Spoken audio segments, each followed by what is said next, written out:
joining us here where we bring music to life. Good evening. Bonsoir, mesdames et messieurs, et bienvenue à la 3e séance de la 10e saison de Recherche en Lumière. Nous sommes ravis de pouvoir poursuivre cette série de conférences afin de donner un visage public à la recherche de l'école de musique Schulich. Good evening, ladies and gentlemen, and welcome to the 3rd session of the 10th season of Research Alive. We're delighted to be able to continue this series of conferences to give a public face to the research at the Schulich School of Music. With this series, we aim to bring alive the humanistic, scientific, and engineering research in music, as well as the research that goes on behind the scenes in music performance and composition. The aim is to better understand the inner workings of the magnificent world of musical practice and scholarship, illustrated with live music. A quick announcement about our Research Alive event of the season, our last one. The first prize winner of the Research Alive Student Prize, Luis Almeida, is a doctoral student in cello performance who will present on March 18th with a talk entitled Searching for Identity, Brazil, 1922 and the Sound of a Nation. Tonight we have former postdoctoral fellow, composer, technologist, and saxophonist Gregory who will present feedback saxophone from mistake to music, exploring the electronically augmented saxophone in improvisation. Please join me in welcoming Greg.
Thank you very much. So, hello and thank you. My name is Greg Bruce, and I'm currently an instructor at the College of the North Atlantic in St. John's, Newfoundland and Labrador, my hometown, where I teach applied music. What you just heard is feedback saxophone, which is the focus of the presentation today.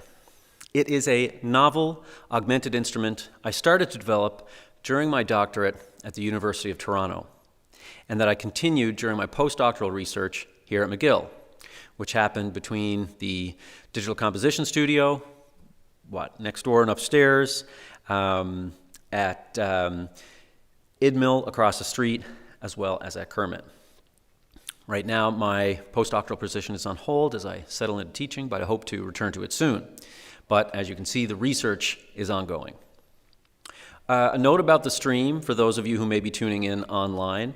Normally there would be a direct feed to YouTube of the PowerPoint slides, but for today there were some technical issues. So after the stream, after the recordings happen, we're going to do something in post so that the slides kind of are more prominent and easily seen in the download or the stream after the fact. So, feedback saxophone, from mistake to music, is both a practical and a theoretical exploration of my research. It covers the development of a new performance system, but it also addresses larger questions about instrumental practice, technology, and musical culture. A mistake becomes a sonic possibility. That possibility is developed into a practice. That practice demands a custom instrument, and that instrument becomes a site of research. What I'm going to do today is explain that trajectory to you. I'll begin with a brief explanation of how acoustic feedback and feedback saxophone works. Then I'll situate feedback saxophone within a broader cultural and technological context and define the primary question behind this research. From there, I will discuss the guiding philosophy behind this work. After, I'll talk about how this system was discovered by chance, my research methodology for developing the system, the current state of the research, as well as future possibilities. I'll be playing brief demonstrations throughout with another longer improvisation towards the end and time for questions afterwards. Through this presentation, I hope to demonstrate how mistakes, chance, and noise can be paired with technology to reinvigorate instrumental practice within a landscape where it often feels obscured. To understand feedback saxophone, we must first understand acoustic feedback. And before proceeding, I should caveat the following statements with that I am not an engineer of any sort, so my understanding and therefore my explanations of these concepts come from an artistic standpoint, not a highly technical one. Acoustic feedback, audio feedback, or the Larsen effect is a phenomenon that was first discovered by Danish physicist Søren Absalon Larsen. Acoustic feedback occurs when a resonant frequency is captured by a microphone. It is then emitted from an amplified loudspeaker and then picked up and projected by the same microphone and loudspeaker, creating a cycle of continuous amplification that often results in a high-pitched ringing. Resonant frequencies are those that are most easily excited within an acoustic environment, often a room, and are influenced by the dimensions, materials, and electronic components within the feedback loop. Acoustic feedback is often the product of a mistake, when a microphone is too loud or it is inadvertently pointed towards or placed too close to a loudspeaker, so it looms over any musical setting that involves amplified sources. I thought about working with our techs today to do a uncontrolled feedback demonstration, but I had to trust that you've all been in that situation before and you kind of just knew what I was talking about. So despite these risks, musicians from psychedelic rock icon Jimi Hendrix to sound art pioneer Alvin Lucier have nonetheless been fascinated with feedback, what author Kathy Van Eck calls the fundamental sound of electronic music. Feedback saxophone employs feedback in a very similar fashion, except instead of amplifying the resonant frequencies of a room, which are outside of any performer's control, the saxophone itself is transformed into a feedback chamber. The system combines the unique characteristics of the tenor saxophone with the idiosyncrasies of various microphones and loudspeakers to produce and manipulate acoustic feedback. This saxophone-controlled feedback can be used to form standard musical gestures, such as scales and triads, as well as a variety of contemporary sounds, such as multiphonics and microtones, all of which can be employed by themselves or in tandem with conventional saxophone playing. Now, I have to note that these two systems are happening simultaneously in a single vibrating chamber. So there is some constructive and destructive interference happening. So one system does not happen totally independent of the other. Manipulating what keys are pressed, as well as the position of the saxophone relative to the loudspeaker, changes what resonant frequencies get reinforced within the feedback loop. So instead of acoustic feedback being indeterminate and outside of performer control, it is instead mediated by the saxophone in a predictable, safe, and musical way, no matter the room, materials, or audience. But this project is not only about creating a new instrument. It also responds to a broader set of changes in musical culture and music research. Over the past century, new technologies have lessened the importance of instrumental practice in the musical world. Signs of this trend can be seen in the displacement of live performance by pre-recorded music, the shrinking of music programs, as well as professional orchestras and bands, and the increasing popularity of digital tools for music creation. We can understand these shifts in terms of two interacting forces, market and aesthetic. Market forces prioritize efficiency, scalability, and cost-effectiveness. Technologies that allow for faster production, lower costs, and wider distribution tend to be adopted more readily. On the other hand, aesthetic forces shape what audiences expect and what artists create. As certain sounds and practices become popular, they influence taste, which in turn influences production. These two forces amplify one another. What is efficient becomes popular, and what is popular becomes expected by audiences and sought after by artists. This feedback loop can lead to the marginalization of practices that are less efficient or less aligned with dominant aesthetics. And I'd like to share a few anecdotes about this. Years ago when I was touring with a band, and we were talking to a festival buyer about fees, trying to get a bit more money for travel, because there was 4 of us. And the buyer said, well, I can hire a DJ for the same price. One person, less equipment, similar audience. And from an economic perspective, that makes sense. But what struck me is that this kind of created a cultural feedback loop. More DJs get hired, more people hear that music, it becomes more popular, and so on. And we can see signs of the changing instrumental landscape in people's perception of instruments. Just 2 weeks ago, I played the saxophone solo for Born to Run with the Newfoundland Symphony Orchestra. And I'm not playing with the winds or brass. I'm out in front with my saxophone wailing this iconic solo. And after the show, someone comes up to me and said, "Wow, you're such a great guitar player." And I paused because I've barely touched a guitar in my life. And I said, "Do you mean saxophone?" I said, "Oh, right, yes, saxophone, of course." Maybe it was just a slip, but I've had variations of this happen to me more than once, many times over the 25 years I've been playing saxophone live. And it made me realize that for some listeners, even ones that are going to see live instrumental music, such as this man, even something as visually and sonically distinct as a saxophone isn't being recognized as being distinct anymore.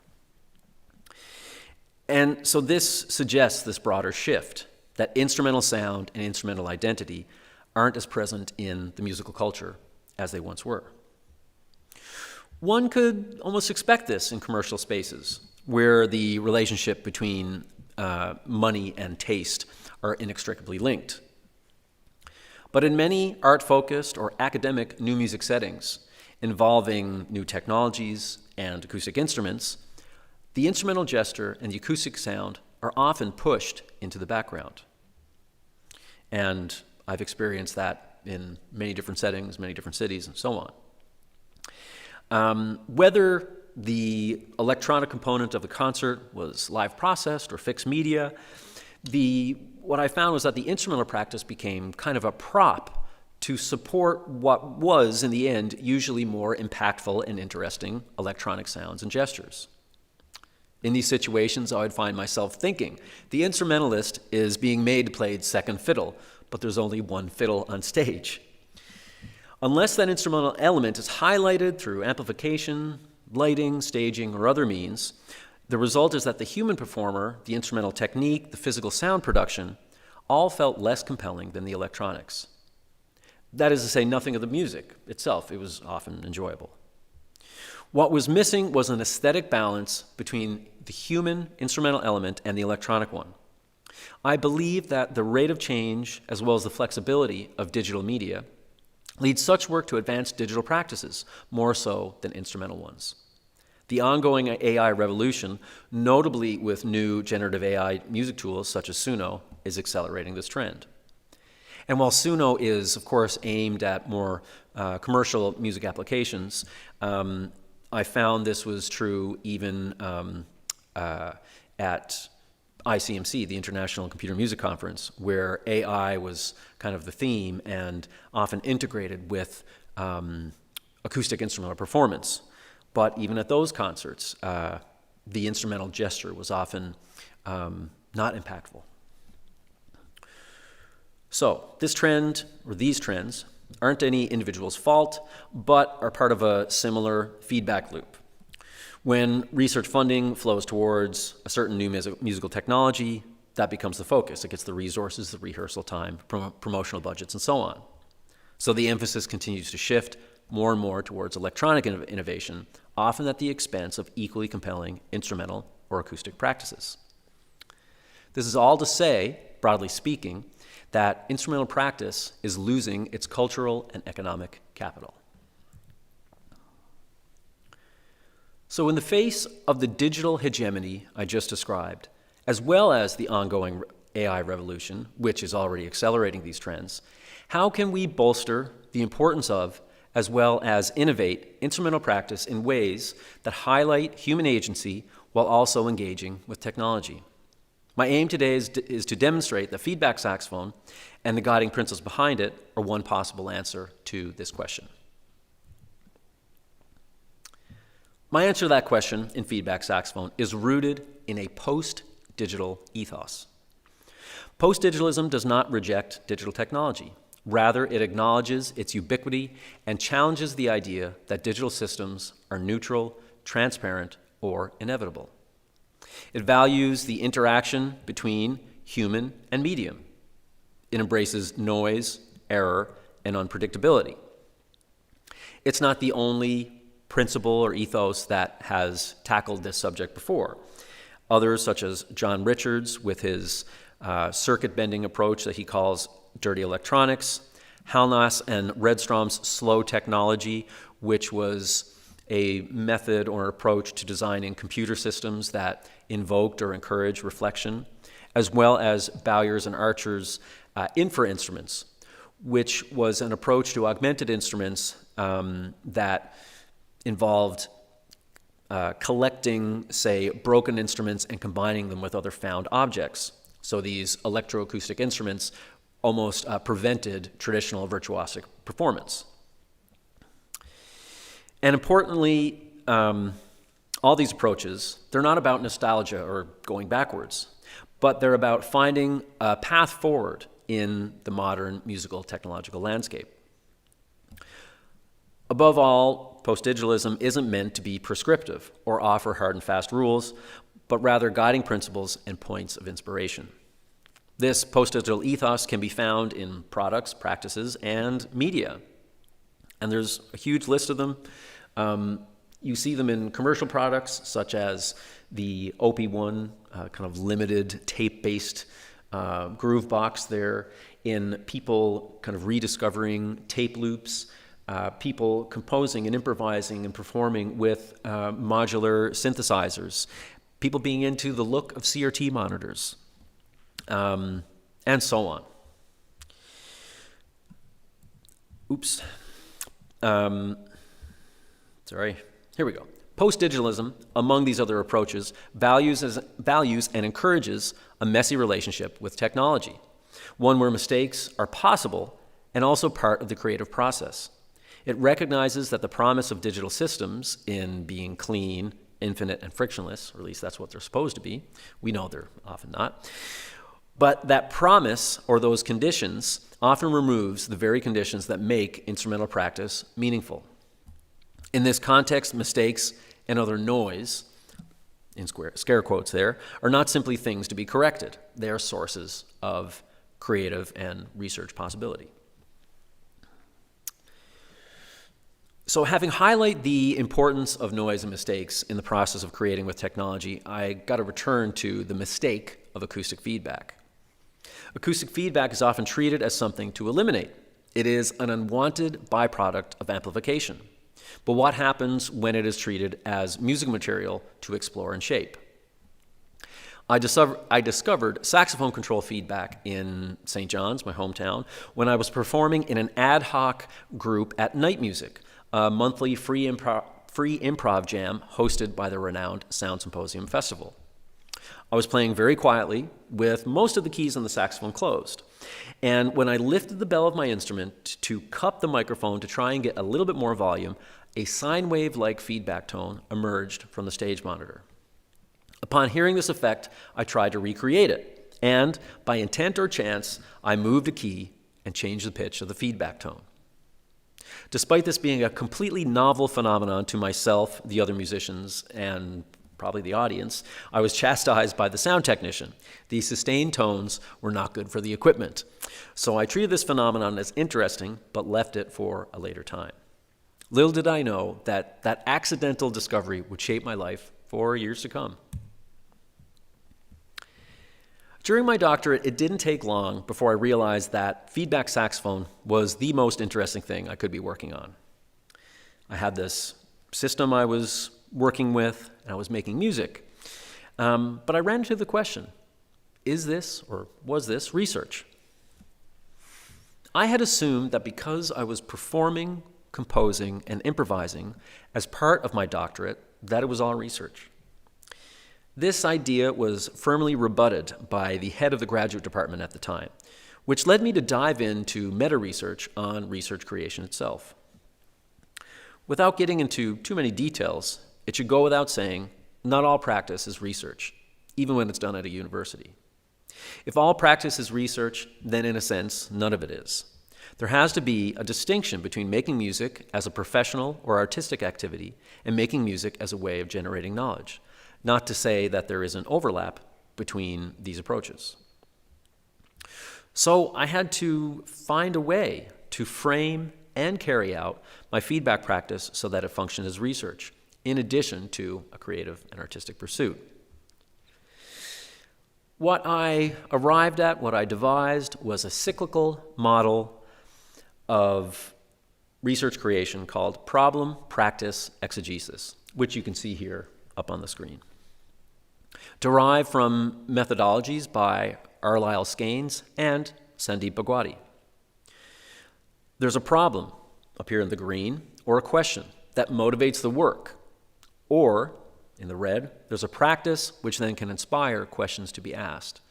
So as artist researchers, we don't necessarily start with a question or a thesis. We often start with the practice and figure out, well, what does this practice mean?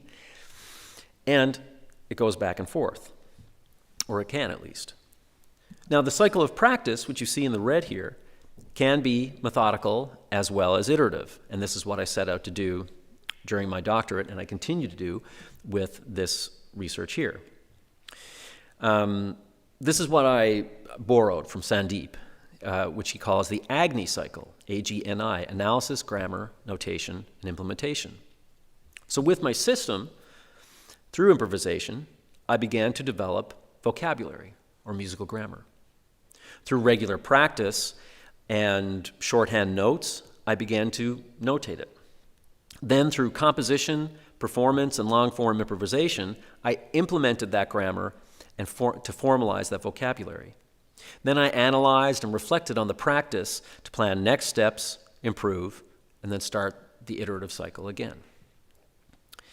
And so that's, just to go back to how artists work, it doesn't always start at analysis. It doesn't always start at grammar. It can start by a chance discovery, or from a question, or from, many different points of entry into this kind of research creation cycle.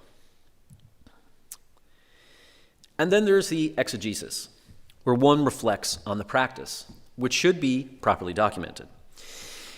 It also contextualizes the practice in history as well as contemporary culture.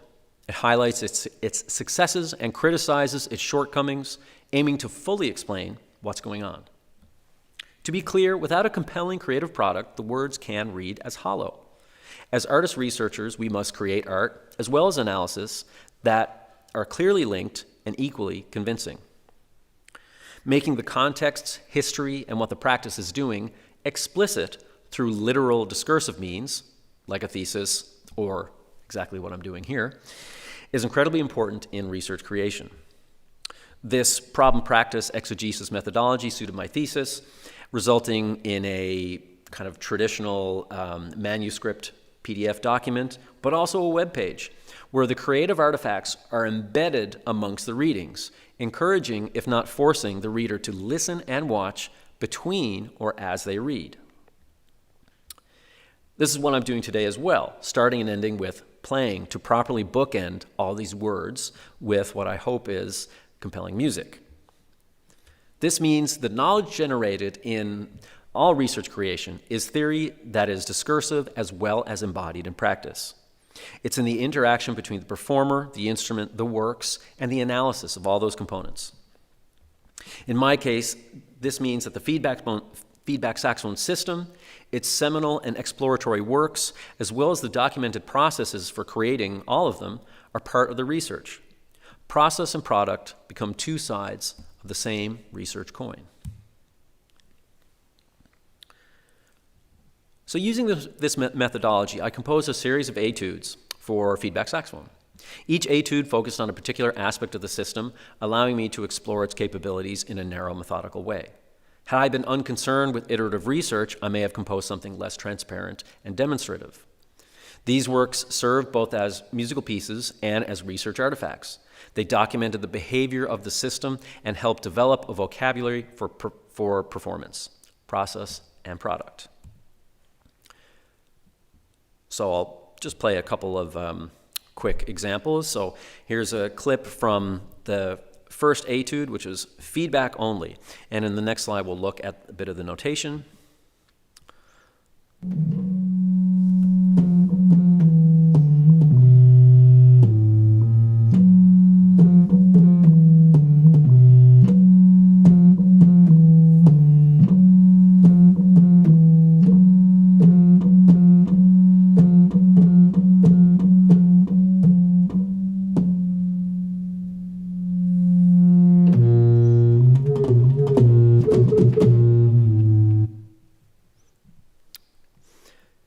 Etude 2 used feedback as a drone with an ornamented melody in the saxophone in the upper register. So I was combining feedback and conventional playing.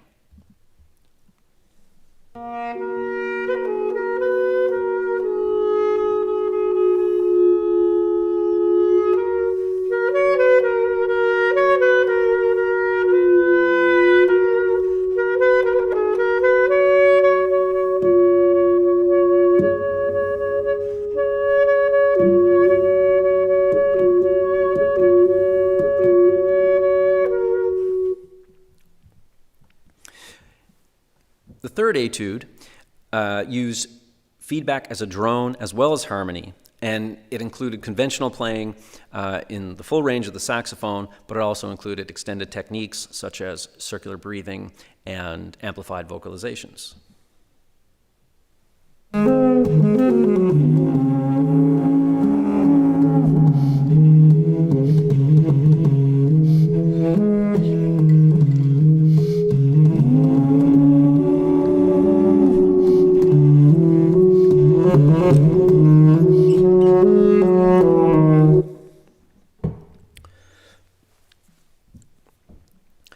Here you can see the notation for the first etude, which used a two-staff system, one for the fingerings and one for the feedback.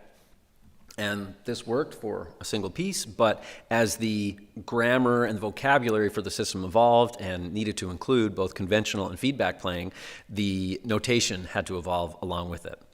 So in this bottom example, you can see, well, I hope you can see, that there are some diamond note heads, and these show the specific feedback pitches to be produced. The black bar at the top shows when feedback is supposed to be present, and the letters and numbers above that bar show what keys need to be pressed. And as this notation suggests, that these feedback works were completely deterministic, so long as equipment and settings were static. So while I was happy with the music I was making with this analog system I had at that stage, it had significant limitations. It relied on rather expensive equipment listed here, including high-end microphones and multiple effects pedals, all of which would have little application for most saxophonists. It required specific amplifiers that needed careful calibration. In other words, it was not easily accessible. It was a system that worked for me, but would be difficult for others to adopt. This raised an important question. If the artistic knowledge I was generating was to be taken up by others, how could it be made more widely usable? A digital redesign of this system was the main goal of my postdoctoral research. The aim was to use digital media to reduce costs and allow customization, with the intent of producing a standalone kit that other saxophonists could use to augment their instrument with. This is completely in line with the post-digital ethos, using customizable digital components and platforms to reconstruct a noisy, novel analog system. And it has been largely successful so far. The DPA microphone, which was well over $500, part of the analog system, has been replaced by a custom Electret microphone capsule that costs about $3 to make. The EQ and compression pedals that did the majority of the processing in the previous system have been replaced by a DSP, or digital signal processing box, powered by a Daisy Seed microprocessor. This microprocessor was chosen for its availability. You can get it at Moog Audio down the street. Its affordability, it's about $30, and its low latency.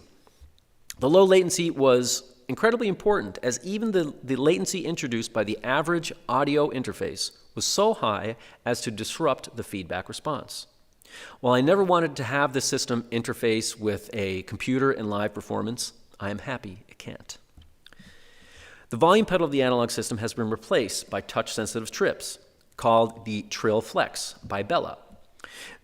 This allows the performer to manipulate the system using the same physical framework as traditional playing, using the hands rather than the feet. The two strips each control the same digital volume fader, because when you're playing the saxophone, you don't always have access to one thumb or the other, depending on the passage. So I'm just going to show you very briefly kind of how they work. I've got two here, one near each thumb while I'm playing, and do I have this turned down? I might. Oh, I did. Look. This is why I have a volume knob. Here we go. Oh, maybe the system has decided to. Sometimes it does that. It likes to go to sleep if I don't pay it, give it enough attention. 1 second.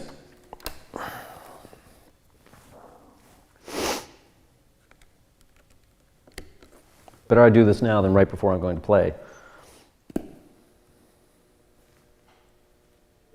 There we go.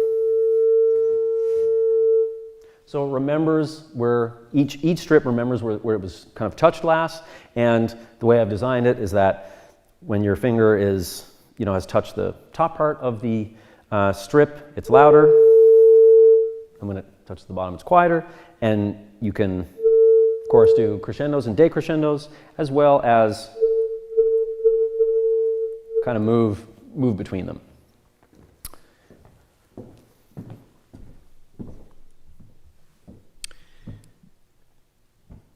So the last element of this kind of digital reconstruction, the loudspeaker, we'll talk a little bit more about later. Yes, okay, I should have been doing these while I was talking. So the custom electret microphone capsule, and you see kind of the signal chain of how it flows from microphone kind of back into the saxophone here. Okay, so some pictures. To the top left, you can see the microphone wire going into the bell, held in place by a saxophone mute that is normally used to tune the bottom note or two of the instrument. But for this context, for keeping that small microphone cable in place, it works really well. They're inexpensive, basically just a gasket. On the bottom left is a rubber fastener wrapped around a key guard to hold some wiring in place. And the saxophone is great because it's large enough and has all these key guards and places that you can put things like wires. In the middle, you have a picture of the Trill Flex touch strips that have a custom 3D printed enclosure that covers the circuit boards, while the exposed circuit boards of the units how it comes would be totally in line with like a cyberpunk aesthetic. It's not very practical. In the top right, there's the DSP box with a 1/4 inch output on the left and a max volume knob. On the bottom right is a side view of the box showing the cabling. Mini XLRs connecting the touch strips to the microprocessor and a 1/8 inch TRS jack connecting the microphone to it. If anyone wants to come up after and have a closer look, if we have time, you are more than welcome. And if there's any saxophonists in the audience, if you want to actually put your hands on the horn, you're more than welcome. Okay, this big speaker means I'm going to play. So I'm going to play.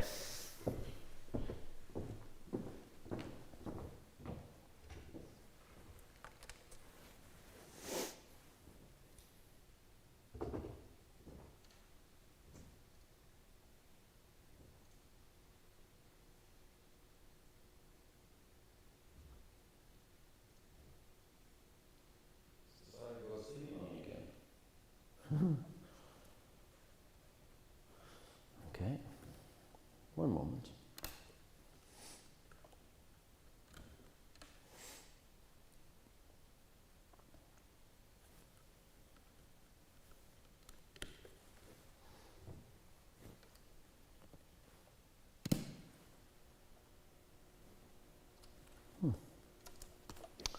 Well, that's not what you want to happen. So what I'll do in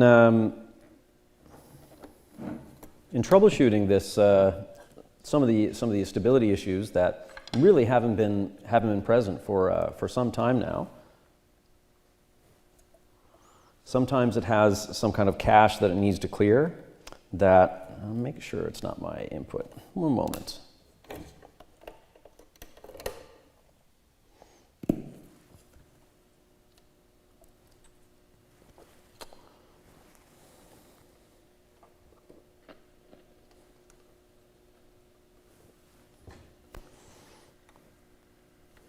Okay. I'd imagine if I unplug it for a couple more minutes, for a minute or so, it will allow itself to be reset. So I'm just going to do that. I'll go a couple more slides, and I'll hopefully come back and it'll be working.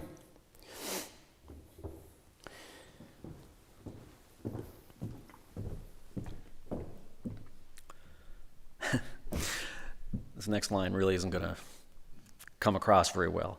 As I hope you can hear, this system is very musical and stable, which, musical in a Cajun sense, maybe not so stable. I'll kind of talk about some of the interdisciplinary challenges of this research in a moment. So, when it works, it is relatively affordable to make and will get more cost-effective if I produce it in larger numbers. However, there remain several functional upgrades the hardware could use and a number of possible expressive directions the instrument could take. The functional upgrades include a 9-volt power supply. This would allow it to be powered by an effects pedal daisy chain, a quite common thing in the effects world, and avoid the noisier USB power that it currently uses. 2, a direct out. With its current 1/4-inch speaker out, the only way to amplify the system is to mic it acoustically. This limits its ability to be integrated with other effects, but with a second 1/4-inch output, the feedback portion of the instrument could be easily recorded, amplified, affected, etc. And this is something I think, working with our technicians today, which were so helpful. Every live room I've come into perform this with, it's always a little bit of a dance to see, well, where's the sound coming from? Because it is, as it now, it's an acoustic system. So a direct out would be just really practical. There are some modifications that span both function as well as expressiveness. Here we turn to the loudspeaker. So, different loudspeakers produce different feedback pitch responses, which means that the instrument can't be entirely deterministic if the speaker isn't standardized. This is why some of the artistic sides of this research have stalled, and why I'm improvising for you today. I need to decide an approach on the speaker. Imagine what kind of music others would make with this system.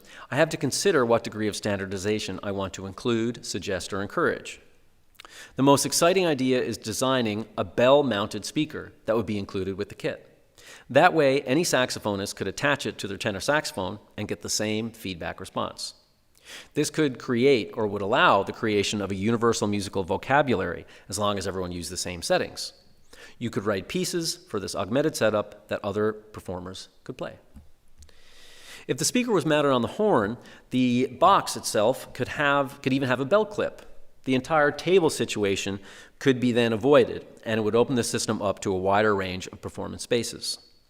The bell-mounted design, if made, could also be optional. Even if made standard with the kit, the speaker could still be mounted on a table to get the positional gestures I often use, which are very musical and a lot of fun. Another approach is to treat the speaker as a variable component for each performer. That's kind of what I'm doing for you today. The kit would include a speaker. Instead, performers would plug into whatever loudspeaker they had access to.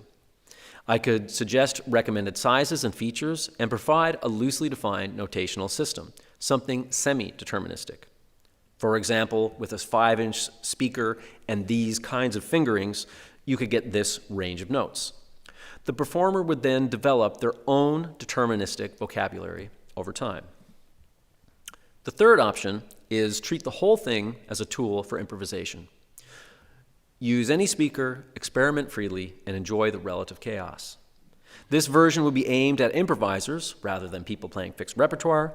It would not use the notational system I had developed, and if that were the case, I would likely make the system more noisy than it is in its current state. Lastly, for possible upgrades are purely expressive ones. With a completely digital brain, any number of knobs and switches could be added to the device. More would, of course, increase cost and introduce some degree of user error. But the device is relatively easy to program as well, so it could open up user customization. Some very practical use of knobs would be to set the attack and release time of the feedback volume. As it is now, the attack and release are instant, as I demonstrated.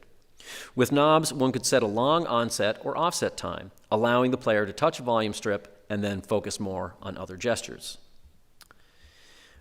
Another very practical use of more knobs would be EQ parameters. This is perhaps the most fun and challenging aspects of the analog system that has been lost with this digital reconstruction. Being able to control the EQ of the system, I could tune the feedback response to fit a particular piece. Tunings can be changed mid-performance as well, but they also need to be set exactly how you want them before a performance. So another question is what, if any, other signal processing could or should be included with this system? I think this is somewhat of an error that a lot of new instrument researchers make. When so much processing is added on top of this new instrument that the instrument's character, function, and capabilities are lost in the mix. But I've encountered some very interesting effects results when applied to this feedback system. Pitch shifting is one of them. I considered adding this to my DSP box for the presentation today, but I decided it wasn't worth the risk of making other elements break. Maybe I should have gone for it anyways. But the pitch shifting is really interesting because it's trying to update the pitch and then it's feeding back and then it's...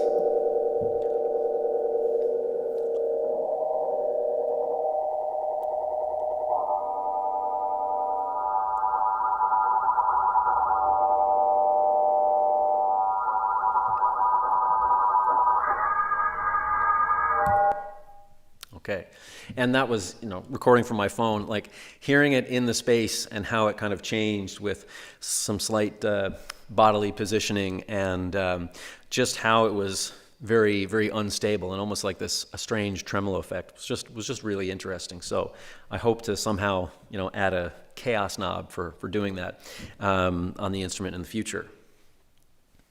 So there are still open questions as to where this research should go.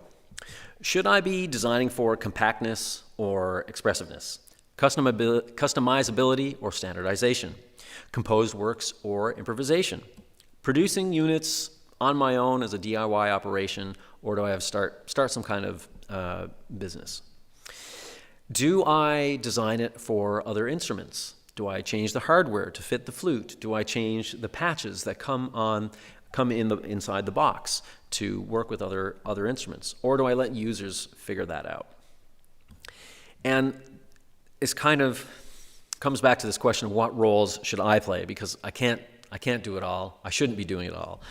Already I'm kind of designing and I've composed early works for it and I'm performing on it and do I own the business, et cetera, et cetera. You see how it gets to be a lot. But as my research thus far has proven, it's really important for me to keep playing and experimenting with the system in this iterative process that reinforms the instrument's design and capabilities. While some interdisciplinarity is important, learning every skill involved in this project is not efficient. Involving more people in this research has only helped it develop. Once I've settled on some of the functional and expressive upgrades, especially what I'm going to do with the speaker, it'll be time to start getting kits into the hands of other musicians for testing. So, while I hope lots of you are inspired about the creative potential of acoustic feedback, I understand that not all of you are going to immediately mic up your instruments next to a speaker and see what happens, though you could. That doesn't mean you can't start integrating your acoustic, instrumental, or composition practice into the electronic world. As I've discussed, one should do this in ways that properly balance human and machine agency, as well as acoustic and electronic sound, also known as a post-digital approach. So, here are some easy ways to do so. As I mentioned before, using tape media of all kinds and tape loops. I have it here, like thrift. A lot of these things can be found while thrifting. And Montreal has a wonderful thrift ecosystem. So if you go out regularly, you will find some really cool tapes and old electronic media and stuff that you can then circuit bend and break and use in interesting ways. Feedback of all kinds, of course, acoustic feedback, but you can also make internal feedback with no input mixing, or even make internal feedback loops inside your DAW. Make practices from pieces and vice versa. Especially in the 20th century contemporary classical repertoire, there are so many pieces that use a piece of technology or some kind of innovative technique only for that one piece. And I would love to see people take that and turn it into a whole practice. But also vice versa. If you're a composer and you see someone, jamming out on a on a broken radio or something, why not write a sonata for that? Improvise and experiment with electronic equipment, that goes without saying. Jam or collaborate with technicians, engineers, and tinkerers. This is really fun because I think when you get together with people that have other disciplines, everyone's like really appreciative and just into learning about other people's expertise and how you can kind of like help and support one another. And last of all, the most important thing is embrace mistakes, chance occurrences, and noise. I think before the next slide, I'm going to try playing again. And then, if that doesn't work, we'll maybe answer some questions, and then I'll try playing again, because we have a little bit of time. I'm at 50 minutes here. So I'm gonna check this thing out, see if it, maybe will come back to life. Just one moment.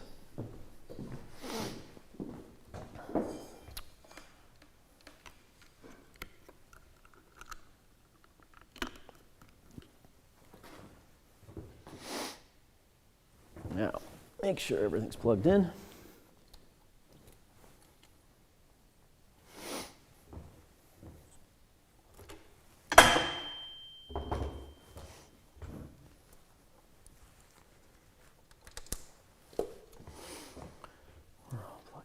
Let's turn this down.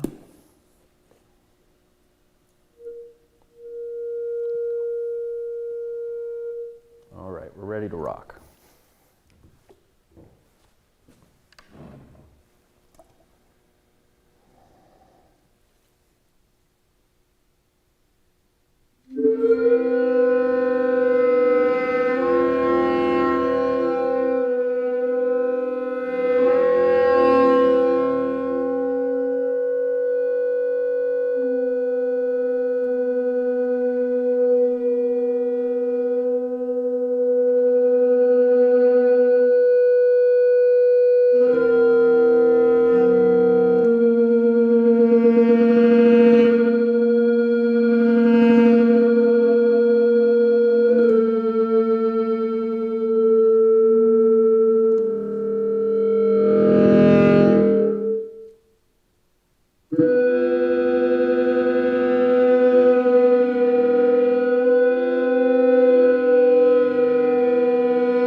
it's not an entirely sympathetic relationship between a man and machine here. It sometimes feels like a bit of a battle, which is, I think, part of the charm. So, to conclude, this project began with the mistake of acoustic feedback. Through improvisation, that mistake became a technique. That technique demanded its own system. And through critical reflection, that system became a site of research. From mistake to music to research. In a technological landscape that increasingly prioritizes efficiency and product, this work is an attempt to reassert the value of embodied and material practices and processes. Feedback saxophone is one example among many possibilities of how we can technologically extend instrumental practice without losing the beautiful idiosyncrasies of acoustic musical tools. I'd like to thank the folks at IDMIL who helped me with this project, as well as Kermit, my supervisor, Bob Hasegawa, the Schulich School of Music, funding from the Social Sciences and Humanities Research Council, and Professor McAdams for heading up the Research Alive series. And thank you to everyone here for your interest and attention, and I hope you can come up and have a look and ask some questions, and thank you very much.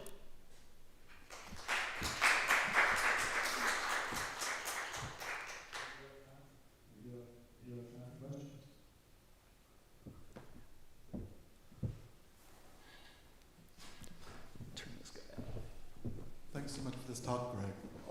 I was noticing when you're playing, you get a lot of pitches that seem to be outside the usual chromatic scale. You have a lot of microtonal sounds. I was wondering if you could talk as a musician and an improviser, what it's like to bring those into your musical language when they kind of come out from the feedback system, maybe a little bit unintentionally, or just from the physics of the whole thing. Yeah, it's really interesting, this idea of what music.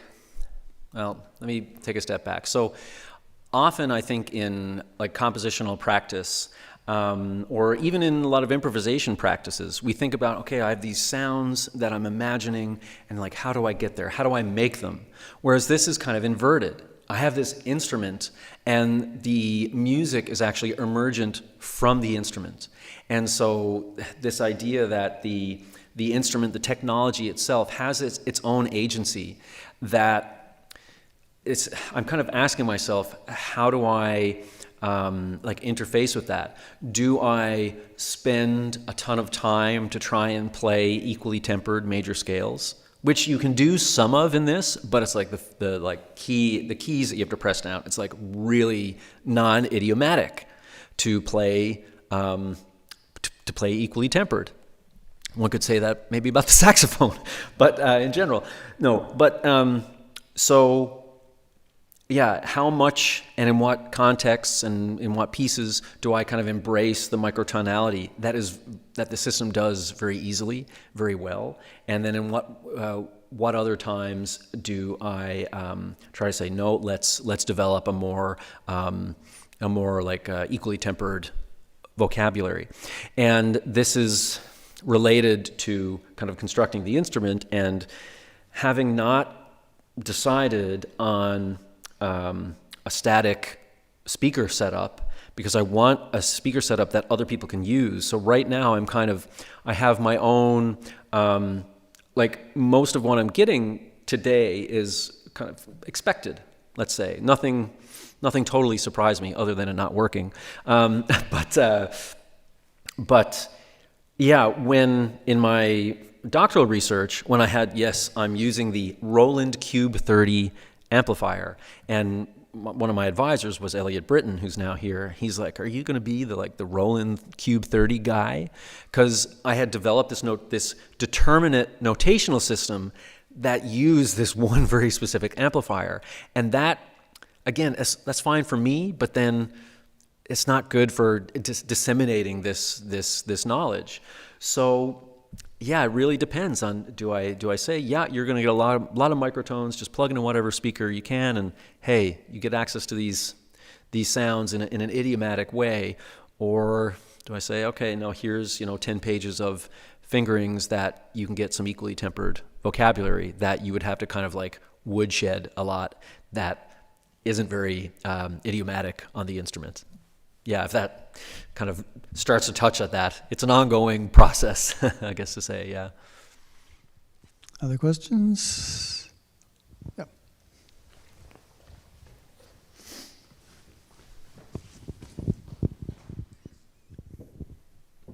Thanks, Greg. Really beautiful at the end there. Loved all the listening to were they like summation tones or just some Easter eggs that you could bring out? And were you also singing and playing at some point? No. Okay, so that was all the psychoacoustic. Yeah. Okay, Yeah, that was it's quite- beautiful.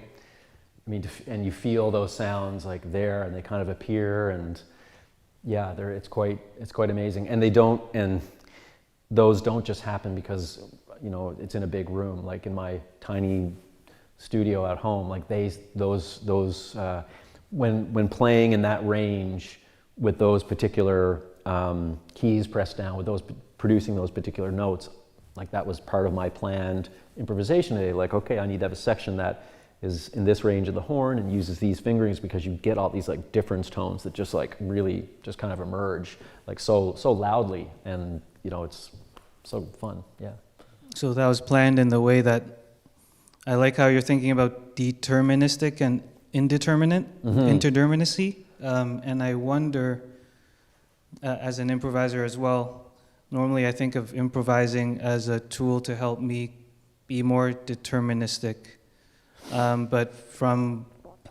So I'm seeing you create these functions, these features in the design that actually help you be more deterministic, to be in more control. On the contrary, maybe it's not contrary, but you're kind of proposing and even being an advocate for people to lean into the mistakes and lean into the indeterminacy.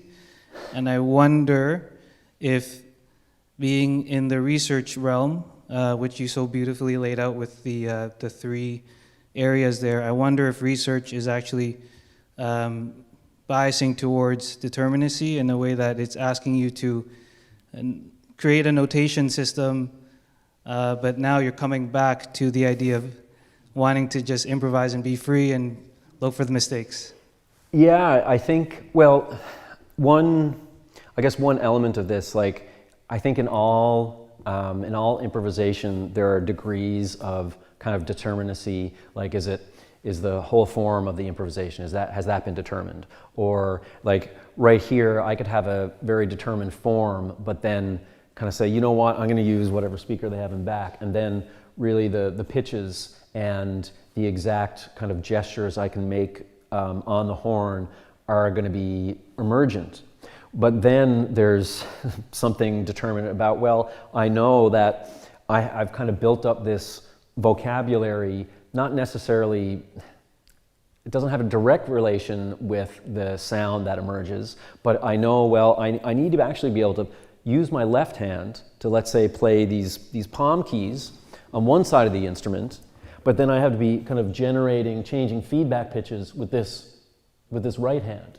So there has to be, I mean, I guess there doesn't have to be, but I think for a lot of successful improvisation settings, you're kind of like setting up this system of some kind that you're setting out some determinism, whether it's the form or, okay, I have these kind of like key systems and key gestures like worked out. Like I don't think I could have just picked up the instrument and then just started doing that right away. Like it's even just balancing the horn and everything and just strengthening my pinky. Like it's really hard on the pinkies, which is like kind of, it's trying on the hands. So I have to kind of like practice to get this vocabulary, even if the sounds are going to be totally different each time.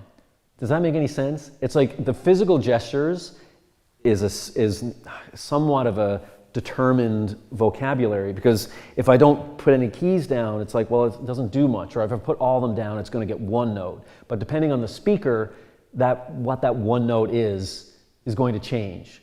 So the way I'm manipulating the saxophone is a somewhat determined set of motions, let's say, but then the form could also be determined, but then the sounds within that could be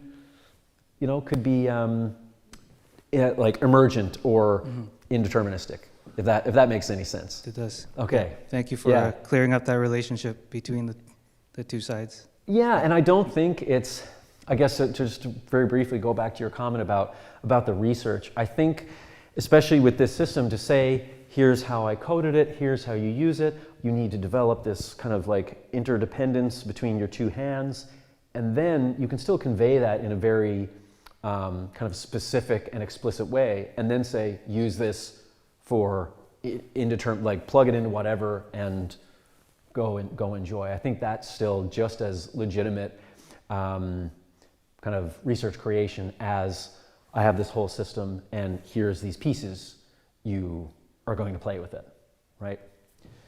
Maybe one is maybe more traditional because we have this very like strong relationship between like the notated kind of like classical tradition and then research creation. But I think just in the modern world that we can say, no, we can use a very research system to then have improvisation. I think that's totally legit. Other questions? I have a little one about, you mentioned interdisciplinary collaboration, that you've worked with various people on. I was wondering if you could elaborate on that a little bit. What kinds of interaction and how did that lead to changes in your system or new developments? Yeah, I mean, some of the folks over at IDMIL, like showing me stuff about, coding, showing me things about thinking through about how feedback response works, like working with, two folks, Ellie and Danilo, last year over at IDMIL. They were really helping me out on kind of like the technical side. And even like my research proposal was, I was saying like, oh, I'm going to digitize this, but I had really no idea if it would work at all. And so working with these other like folks who had more technical training, kind of were able to give me, actually more so kind of help me with my method. Oh, let's try this first, let's try that. And then of course I'm expecting it, I need it to work in a certain way for the musical components, but then they're pushing me on the technical sides of it. Well, we need to try this, what about this, what about that? And then I had this in my talk, but then took it out just because it couldn't fit it in properly. But working with my friend Kevin Chirenet, who wrote a piece for me, and he didn't use my notation system. It was so basically at certain points of the piece, he was like, "Oh well, just try and hit this feedback note," and he wrote it wasn't a fixed media, but it was. The score would be generated new every time you played it, and that the fixed media would be generated in the same order as the score was. So there was that, and then he had me using like a freeze pedal, and he had the fixed media coming out through other speakers that I would put on my desk. And so he imagined this whole different kind of like paradigm that I wouldn't have done on my own, but he actually just expanded my world in a way that I wouldn't have on my own. And I have a kind of a collaboration with Hannah Barnes, a composer who's worked a lot with like microtonal writing with winds, and so I'm really excited to work with her on like what is she going to do? Because I have my own set of aesthetics and things I want to do with the instrument, but then eventually I have to kind of say, all right, like other people are going to kind of breathe their own ideas and life into it, and that's exciting. Collective imagination. Collective imagination, yeah, yeah. Any other questions? Thank you very much, Greg. This has been really fascinating. Thank you very much. Thank you.